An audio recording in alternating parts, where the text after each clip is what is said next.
Salam, selamat pagi Bapak Ibu yang dikasihi Tuhan, dan selamat lagi untuk kita kembali ada di sekitar firman Tuhan. Saudara-saudaraku yang dikasihi Tuhan, hari ini kita ada di hari kelima di tahun 2025.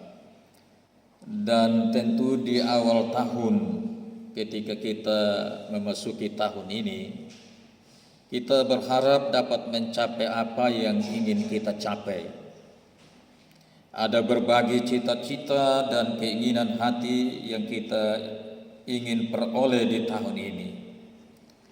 Karena bagaimanapun juga, harapan-harapan seperti ini ada pada setiap kita, dan ini menjadi satu kepastian dalam hidup ini bahwa setiap kita memiliki keinginan untuk sukses. Dan biasanya di awal tahun seperti ini orang membuat semacam resolusi atau ketetapan hati atau tekad hati untuk melakukan sesuatu demi meraih sukses itu. Artinya tentu setiap orang yang membuat resolusi tadi ingin sukses memperoleh apa yang ditetapkannya. Itulah sebabnya untuk menuju ke arah itu, orang berupaya sedemikian rupa untuk memperolehnya. Dan dalam upaya itu sudah tentu orang membuat strategi untuk bagaimana dia bisa berhasil.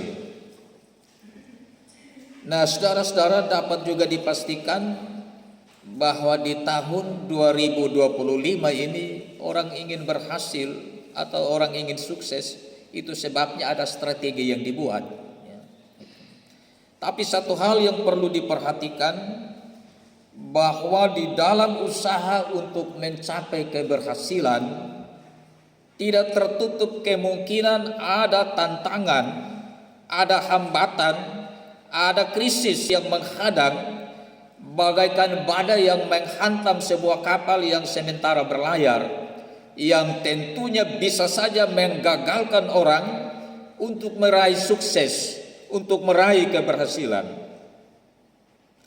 Nah, saudara-saudara, karena tantangan, hambatan, ataupun krisis itu kemungkinan selalu ada, maka dalam mengalaminya kita harus menyikapinya. Dan di dalam kita menyikapi tantangan, selalu menghasilkan dua kemungkinan. Bisa keberhasilan, tapi juga bisa kegagalan. Jadi tergantung bagaimana kita menyikapinya. Kalau kita salah menyikapinya, maka kita pasti gagal. Tapi ketika kita menyikapinya secara tepat, maka tentu keberhasilan itu menjadi bagian kita. Karena pada saat seseorang menyikapi tantangan dengan sikap pesimis, maka hal itu berarti dia percaya bahwa dia tidak berhasil.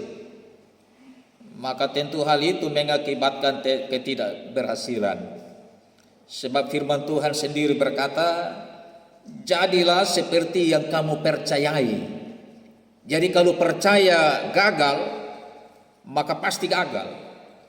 Sebaliknya, seseorang bila menyikapi tantangan atau krisis dengan sikap optimis, maka hal itu berarti dia percaya bahwa sekalipun ada tantangan, ada hambatan, ada krisis, tapi oleh anugerah Allah ada jalan keluar yang mengantar dirinya menuju kesuksesan.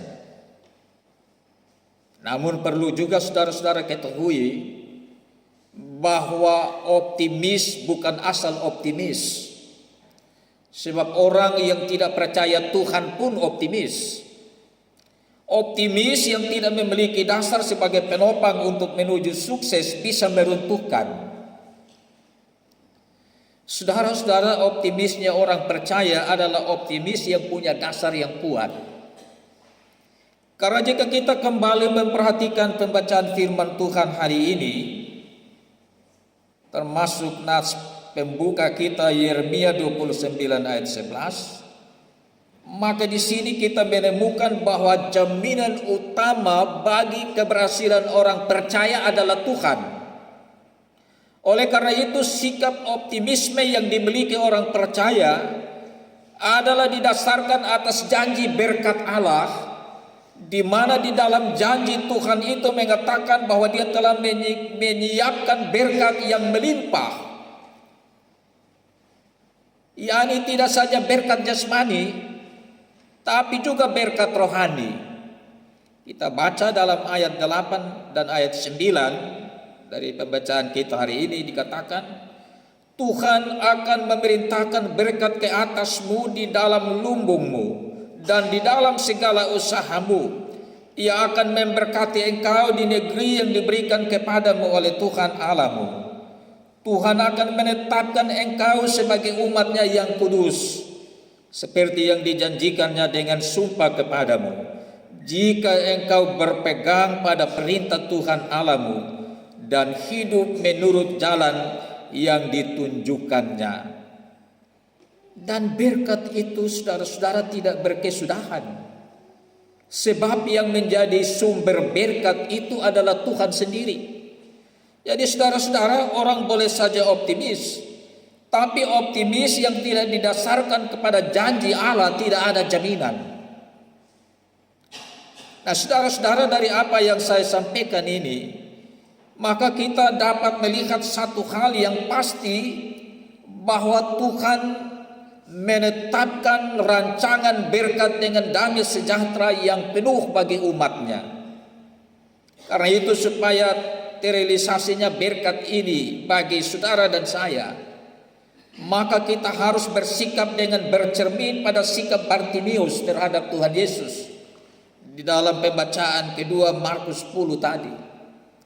Kita tahu dari pembacaan Injil Markus, Bartimeus ini adalah seorang buta. Namun dia tidak bersikap pesimis. Ia memiliki sikap yang optimis. Karena ia memiliki sikap yang optimis, sehingga dia tidak membiarkan tantangan kebutaannya itu menghalangi berkat Tuhan bagi dirinya. Karena pada saat Tuhan Yesus hadir di dekatnya, hal itu merupakan berkat khusus bagi dirinya. Oleh sebab itu, sebagai tindak lanjut dari sikap optimismenya itu, Bartimeus dia memanfaatkan momen yang paling berharga bagi dirinya itu untuk memperoleh berkat Tuhan, yaitu dapat melihat. Mengapa dia dengan penuh tekad untuk memanfaatkan momen yang ada dengan mendobrak segala rintangan untuk meraih berkat Tuhan? Saudara-saudara, dia lakukan hal itu karena belum tentu dia dapat bertemu sekali lagi dengan Tuhan Yesus bila kesempatan itu tidak dimanfaatkannya dengan baik. Hal itulah yang mendorong Bartimeus bertindak untuk mendobrak penghalang, yaitu kebutaannya itu, untuk menggapai berkat pemberian Tuhan. Jadi dapat kita melihat di sini bahwa sikap optimisme yang berdasar pada janji berkat Allah juga harus ditindaklanjuti dengan aktivitas, bukan didiamkan. Dengan demikian saudara-saudara, hal ini merupakan contoh sikap iman yang menjadi dasar penopang optimisme sekaligus menjadi pengantar orang-orang percaya kepada keberhasilan. Saudara-saudara, sikap optimisme Bartimeus ini adalah sikap mempercayai Tuhan. Satu hal perlu saudara ketahui, bahwa kalau orang bersikap optimis yang dibangun di atas dasar janji Allah, maka hal itu berarti dia berani mempercayai Tuhan. Dan berani mempercayai Tuhan ini merupakan titian atau jembatan kecil yang menyeberangkan kita kepada keberhasilan. yang membawa kita kepada kesuksesan. Kalau demikian, apa itu berani mempercayai Tuhan? Saudara-saudara, wujud daripada orang yang mempercayai Tuhan menurut Ulangan 28 ayat 1 ialah mendengar suara Tuhan dan melakukannya dengan setia. Mempercayai Tuhan artinya mendengarkan suara Tuhan dan melakukannya dengan setia. Hal ini berarti apapun yang orang percaya kerjakan untuk mencapai sukses itu selalu ada di dalam bingkai etika Kristen. Tidak boleh di luar itu. Berani mempercayai Tuhan artinya apa saja yang menjadi tindakan kita untuk mencapai sukses itu harus di dalam koridor ini. Harus ada di dalam bingkai kebenaran firman Tuhan. Jadi seorang pekerja, dia harus bekerja dengan baik, dengan penuh tanggung jawab, dengan kejujuran, tepat waktu. Seorang pedagang, dia harus berdagang dengan benar, tidak ada unsur tipu-tipu di dalam usaha dagang. Demikian juga dengan seorang pengusaha. Karena itu, sukses menurut Alkitab bukan sekedar orang mengalami keuntungan dalam usaha. Sukses menurut Alkitab adalah orang mengalami keberhasilan dengan cara yang jujur, bukan dengan mencuri waktu kalau dia seorang pekerja, bukan bekerja bermalas-malasan, bukan dengan cara bermain timbangan kalau dia seorang pedagang, bukan dengan cara menghalalkan segala cara yang tidak benar seperti suap, KKN dan lain sebagainya. Berhasil atau sukses menurut Alkitab ialah orang mengalami keuntungan dengan cara yang jujur dan benar. Nah, saudara-saudara, tadi saya katakan bahwa berani mempercayai Tuhan adalah titian atau jembatan kecil untuk membawa kita menuju sukses. Kenapa begitu? Karena di dalam mempercayai Tuhan, di situ orang mendapatkan kekuatan yang memberikan ketenangan jiwa. Mazmur 62 ayat 6 dan 7, demikian juga dengan 42 ayat 6. Di situ firman Tuhan berkata begini, hanya pada Allah saja kiranya aku tenang, sebab daripadanya lah harapanku. Hanya dialah gunung batuku dan keselamatanku, kota bentengku, aku tidak akan goyah. Lalu 42 ayat 6, mengapa engkau tertekan hai jiwaku dan gelisah di dalam diriku? Berharaplah kepada Allah, sebab aku akan bersyukur lagi kepadanya, penolongku dan Allahku. Nah, saudara-saudara, biasanya pada saat orang mengalami kesesakan dan kesusahan ataupun krisis, maka banyak kali keberanian mereka itu menjadi ciut. Mereka seolah-olah kehilangan kekuatan, sehingga hal itu menyebabkan jiwanya tidak tenang. Orang yang mengerjakan suatu pekerjaan dengan jiwa yang tidak tenang, tidak dapat dijamin dia dapat menyelesaikan pekerjaannya dengan berhasil. Sebab di dalam situasi jiwa yang tidak tenang, sering orang membuat keputusan yang keliru. Berbeda dengan orang yang mempercayai Tuhan. Mazmur 62 ayat 6 dan 7 dan 40 ayat 6 mengatakan karena mereka mempercayai Tuhan, maka kekuatan dari mempercayai Tuhan itu memberikan ketenangan jiwa. Kenapa demikian? Karena mereka mempercayai Tuhan, maka mereka menjadikan Tuhan sebagai menara yang kuat. Dan di balik menara yang kuat itu mereka berlindung untuk menghadapi tantangan dalam bentuk apapun, sehingga mereka tetap menjadi kuat. dan tenang jiwanya. Saudara-saudara, orang yang berani mempercayai Tuhan, artinya dia juga berani mengandalkan Tuhan, sehingga pada saat dia menghadapi kesulitan, kepadanya diberi kekuatan untuk dapat bertahan dengan tidak pernah merasa tawar hati. Karena tidak pernah merasa tawar hati, maka kekuatannya menjadi besar untuk menghadapi tantangan dalam bentuk apapun. Sebaliknya, orang yang tidak mempercayai Tuhan banyak kali tidak tenang jiwanya dalam menghadapi masalah. Dan orang yang tidak tenang jiwanya akan mudah tawar hati. Amsal 24 ayat 10 berkata, orang yang tawar hati pada masa kesesakan, kekuatannya menjadi kecil. Dan saudara-saudara, kenyataan membuktikan bahwa kekuatan yang kecil di masa kesesakan dan krisis tidak dapat membawa orang menuju keberhasilan. Saudara-saudara, hal kehilangan ketenangan jiwa tidak pernah terjadi pada orang yang mempercayai Tuhan, sekalipun dia berada di tengah badai. Kita bisa lihat ada banyak contoh dalam Alkitab.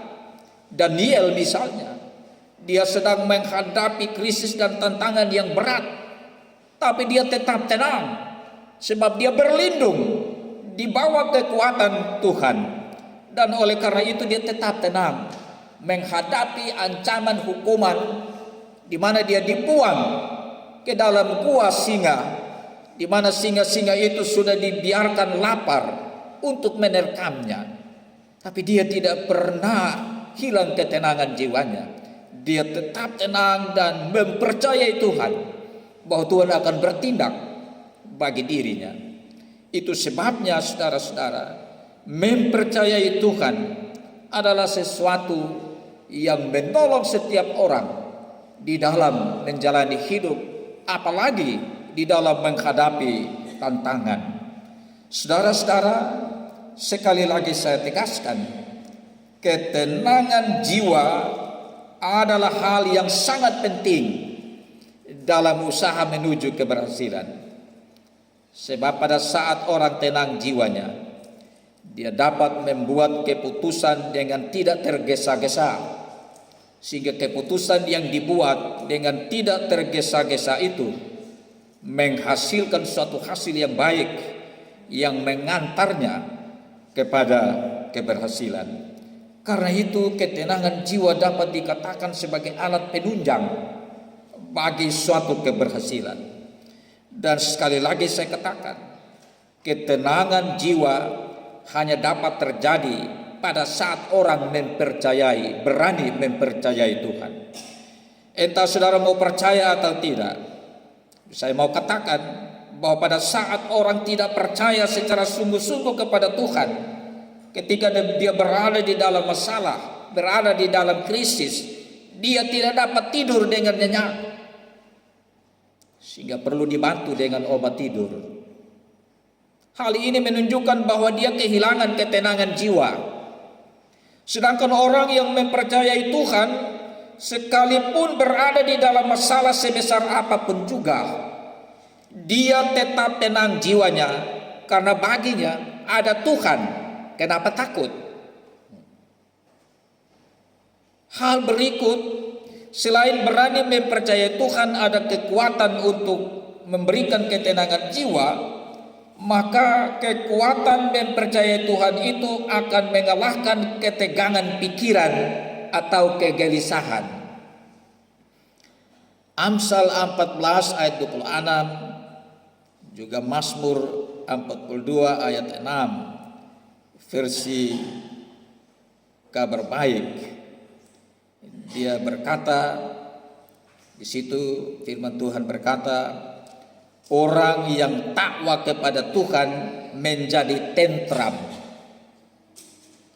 Saudara-saudara yang dikasihi Tuhan, pada saat orang yang tidak percaya Tuhan mengalami masalah atau krisis dalam hidupnya, maka dia tidak saja kehilangan ketenangan jiwa, tapi juga mengalami ketegangan pikiran yang menyebabkan persoalan yang dia alami itu semakin mencekam dan menghimpit perasaannya sehingga pikirannya tidak tentram.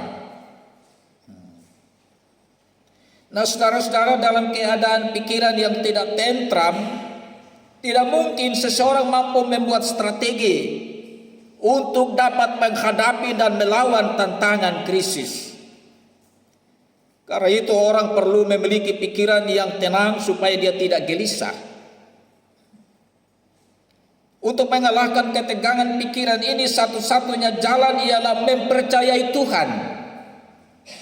Sebab firman Tuhan berkata di Amsal 14 ayat 26 bagian A, dikatakan dalam takut akan Tuhan ada ketentraman yang besar. Kata takut di sini berbicara tentang percaya. Dalam percaya akan Tuhan ada ketentraman yang besar. Dan saudara-saudara, mempercayai Tuhan ini memiliki kekuatan untuk mengalahkan ketegangan pikiran. Karena itu sekalipun ada masalah, ada krisis, ada tantangan apa saja yang menghadang, tapi itu bukan penyebab dari satu kegagalan. Penyebab dari satu kegagalan ialah orang tidak mempercayai Tuhan, sehingga tidak ada kekuatan di dalam dirinya untuk mengalahkan ketegangan pikiran. Jadi orang percaya boleh mengalami hantaman badai krisis, namun karena dia mempercayai Tuhan, maka dia menjadikan Tuhan sebagai andalan hidupnya. Sehingga di dalam perasaannya Tuhan selalu dekat dengan dia untuk memberikan pertolongan dan penghiburan. Dan dalam perasaan Tuhan selalu dekat dengan dia itu tidak pernah membuat dia merasa tegang. Tapi sebaliknya, yang ia rasakan adalah ketentraman pikiran sebagai salah satu faktor penunjang keberhasilan. Amsal 14 ayat 26 ini mengungkapkan kepercayaan akan Allah pada saat seseorang berada di saat-saat ketidakstabilan dan ketidakpastian. Dia tetap teguh. Maka penulis Amsal ini ingin mengetengahkan bahwa dalam mempercayai Tuhan ada kekuatan dan kuasa yang memberikan kemampuan untuk menghadapi ketidakpastian dan krisis dalam hidup ini.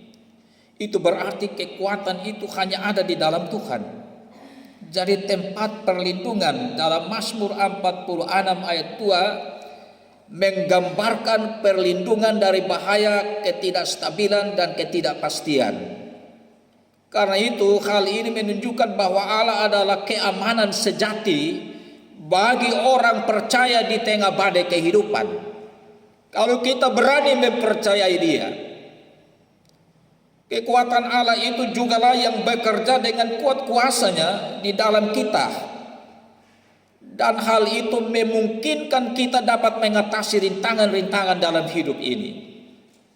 Sehingga kita sebagai orang-orang percaya dapat tiba di garis finish kesuksesan. Penulis Amsal dan Mazmur ingin mengetengahkan bahwa Allah sedia menolong orang percaya. Dan dengan ini mengharapkan orang percaya berseru hanya kepada Allah pada saat menghadapi tantangan dalam bentuk apapun. Karena kuasanya lebih dari memadai untuk segala situasi. Dan Dia tidak pernah meninggalkan kita. Asalkan kita berani mempercayai Dia dan tidak menaruh percaya kepada hal-hal yang lain. Sebagaimana pesan Musa kepada umat Israel ketika mereka mau masuk tanah perjanjian. Kalau demikian, ingin berhasil ke saudara di tahun ini, ingin sukses ke kita di tahun ini, saya percaya bahwa saudara, saya, kita semua ingin berhasil di tahun ini. Karena itu marilah kita mempercayai Tuhan dengan sungguh-sungguh. Karena di dalam mempercayai Tuhan ada kekuatan untuk memberikan ketenangan jiwa, dan ada kekuatan untuk menenteramkan pikiran yang kacau, sehingga kita bisa sampai pada tujuan, yaitu keberhasilan. Orang boleh saja membuat prediksi yang macam-macam, tapi satu hal perlu saudara ketahui, bahwa jaminan keberhasilan orang percaya adalah Allah sendiri, di mana kebenaran ini didasarkan atas janji berkat Allah yang kita baca hari ini dari Ulangan 28. Dan untuk meraih keberhasilan itu, Allah menyediakan titian atau jembatan, yaitu mempercayai Dia. Mempercayai Tuhan itu bagaikan jembatan untuk membawa kita melewati segala hambatan menuju kepada kesuksesan. Sekali lagi saya katakan, mempercayai Tuhan adalah titian menuju sukses. Karena di dalam mempercayai Tuhan ada kekuatan memberikan ketenangan jiwa, ada kekuatan mengalahkan ketegangan dan kegelisahan, ada kekuatan untuk meneguhkan pada saat kita menghadapi krisis, sehingga kita dapat berusaha dengan tenang dalam menjalani hidup di sepanjang tahun ini. Kalau demikian saudara-saudara, maka saya mengajak kita semua untuk berani mempercayai Tuhan dengan sungguh-sungguh di tahun 2025 ini yang kita akan jalaninya ke depan. Tuhan berkati kita dengan firman-Nya. Amin.